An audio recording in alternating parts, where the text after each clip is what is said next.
Welcome to Sky High Coaching Conversations. I'm Janelle Ryan, global personal coach and author of Become Extraordinary, joining you from the coastline of Australia. This podcast is raw and unedited, just like life.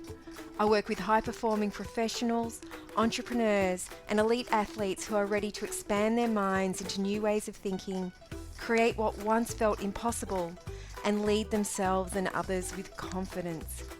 If you're a self-led human who loves growth, truth, intuition, and a lot of laughs, you're in the right place.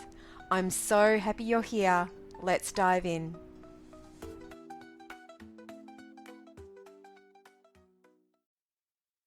Hello, welcome back. I'm Janelle Ryan. Let's dive in. If you've been listening along from week to week, you know that in this podcast series, we've been talking about soft strength skills. Last week, we talked about freezing or fleeing in moments of unexpected, uncomfortable situations, and we had the example about the woman who encountered the man drying his feet on her towel after she'd been for a swim at the beach. And the week before, we discussed communication that is deeper and more powerful than the written word, verbal communication, or body language, which was energetics, energy. And I told you the story of how my very confident border collie cringes and takes a wide berth around our neighbour's cat when she's sunning herself on the footpath without her ever moving her body or saying a word. I mean, honestly, we're lucky if she opens one eye and even looks at us. Well, lo and behold, my friend, I found myself in a situation last week where I was able to put these skills into action, and it's of absolutely no surprise to me. Life has a really funny way of illustrating, mirroring back whatever I've been immersing myself into with my clients. And I love it because it gives me the opportunity to put the theory, tools, techniques into action and then come back to them. And today I'm coming back to you with real life examples of these skills at play. It's absolute magic. So what happened? Last week I had one of those moments that normally flips the good girl switch on in me. You know the one? The part of you that wants to keep things smooth, doesn't want to make a fuss, doesn't want to be that woman. Even when you're uncomfortable, even when something is objectively not okay. I was at a social event, sitting in the sun, having a fabulous time with my friends, when an unpleasant scent in the air alerted me to the fact that people were smoking around me, even though it was a non-smoking area, and they weren't being very subtle about it. And I was genuinely unhappy about it. Now, I'm going to be really honest and let you know that I was a smoker many decades ago. I haven't smoked for a very long time. But I think it's important for me to be honest about that. They say there's nothing worse than an ex-smoker. Maybe that's right, because I was really unhappy about this smoke wafting around me. And normally I would have done what so many of us do. I would have stayed quiet. I would have moved away. I would have swallowed the words down that I wanted to say. I would have made it my problem. You know, when you do that, oh, it's really okay. It's not that bad. It's your problem. I wouldn't have wanted to rock the boat, or worse, oh my gosh, what if I had have said something and someone didn't like me?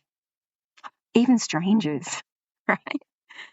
But this time, I didn't do any of those things. I said something. I asked them to move. I told them I didn't want to breathe in their smoke and could they all go away. Now, because I'm an open book and it's always important to give you the whole full picture of a situation, I'm going to admit that I may not have done this in the best possible way I could have. For example, I don't recall saying please. And I think that this is important for me to mention for a couple of reasons. Firstly, because I'm a work in progress. We are all a work in progress. No one is perfect, and that's okay. And secondly, and I actually think more importantly, it's important to mention so you can see that you don't need to be perfect to use these tools, to get these techniques to work. You don't have to be perfect while you're practicing, right? These techniques will work even when you're not entering the situation as well as you could have, which was me. last weekend. So, in response to my very clumsy request for them to move on, because it was a little group of them, a woman in the group turned to me and called me a very rude name. Now, I'm from the country. I'm no prude. I've also worked in a lot of male-dominated industries. I have heard it all before. But this name was very rude and, for me, absolutely unacceptable. And the moment she said it, I felt it in my body immediately. That shock. The jolt that goes through your nervous system and tells you to get away, move, run, distance yourself, make it safe, leave the area, leave the moment, leave the situation. You know, all those things we've been talking about on this podcast. When we're shocked or taken by surprise, we often freeze or flee, or sometimes we fawn. And if you're unfamiliar with fawn, it's not talked about a whole lot. It means to fix. We want to smooth it over.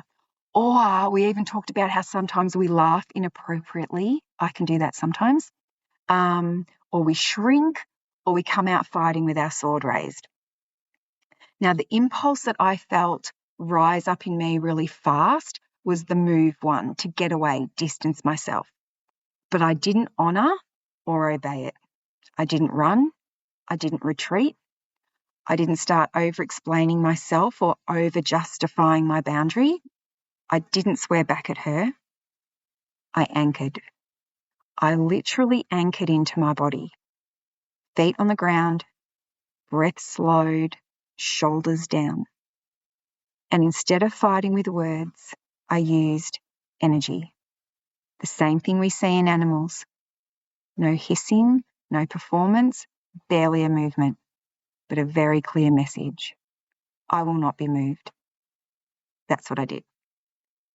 And there was this moment which seemed to last a really long time, but I think it was a few seconds. There was this moment of silent communication between us as we looked at each other.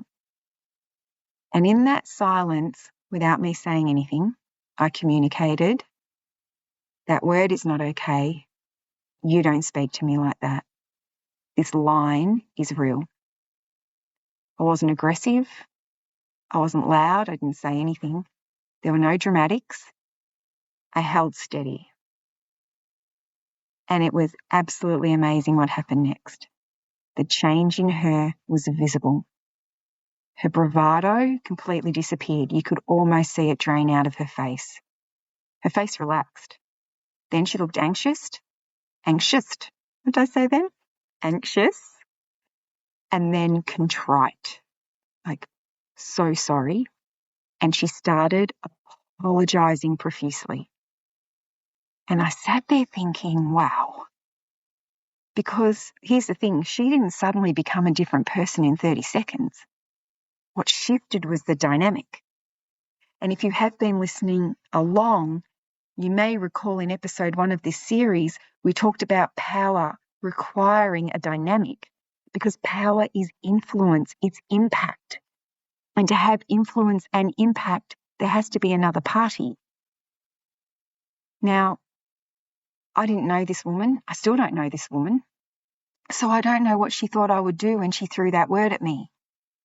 What I do know is during her apology, she mumbled something about how she uses this word with her friends. It's actually a word of endearment. Please don't be offended. So she's rambling, like she started to ramble. And I continued staying quiet. Then she left. So I encourage you now to think about what's coming up for you. And I invite you to take something with you. Soft strength is not about being nice. Soft strength is about emotional authority. It's being so connected to your body and so regulated in your nervous system that you can hold your ground without needing to prove anything. It's having a boundary that doesn't require a plethora of words, reasons, or excuses. Because here's the thing, as I've just illustrated, Words are not always the most powerful form of communication. And body language isn't the deepest layer either.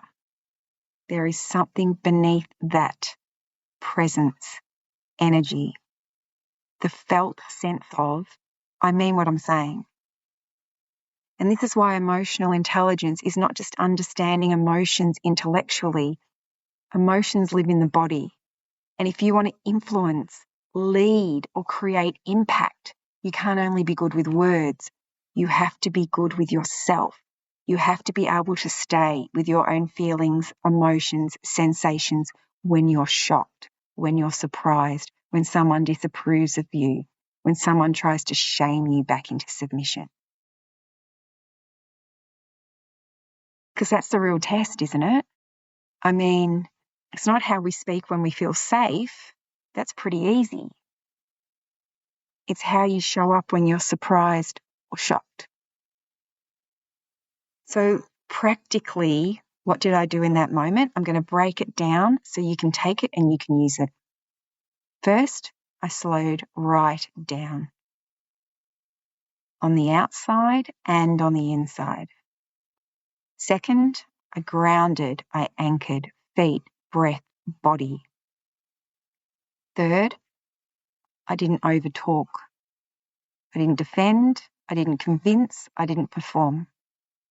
And fourth, I held a line with stillness, with eye contact, with calm. It was a boundary without a battle.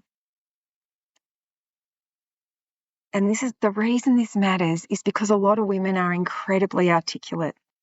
They can write the email, they can have the conversation in their head, they can explain it perfectly afterwards. But in that moment when we're shocked or surprised or offended, the body takes over. The nervous system decides. It's not about trying harder to be confident. It's about building the capacity to stay present in your body when it matters. This is what we practice in soft strength, not being softer as in weaker, softer as in less armored, less reactive, less rushed, more anchored. Because when you're anchored, you're powerful. If you've been listening to this series and thinking, okay, I'm getting a sense of how I do it, I'll give you another piece you can take and use. Practice coming home to your body on ordinary days so you can access it on the extraordinary ones. And that is something that I do. I practice coming back to my body every day. So then when I'm put in a situation like that, it becomes easier. Now, if you want this kind of grounded presence to be something you can rely on, I want to invite you into a 90-minute immersion. It's live. I'll be in the Zoom room with you, live online, called Softly Unshakable. It's free, it's practical, and I'm going to show you exactly how to anchor into your body so your boundary lands without a speech. And if you want more, you're like, no, 90 minutes isn't going to be enough. I want this to be something that I can embody for the rest of my life.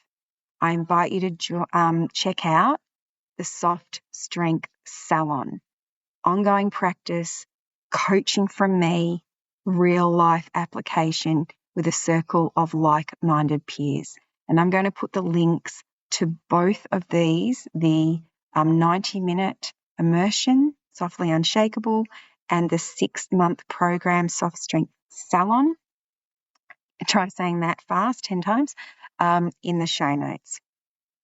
Until next time, thank you for being here.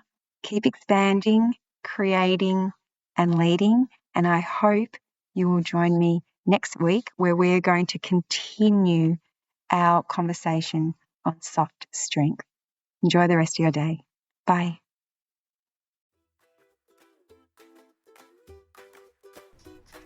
Thank you for being here for another Sky High Coaching Conversation. If today expanded something in you, trust it and allow it to lead you to your next step.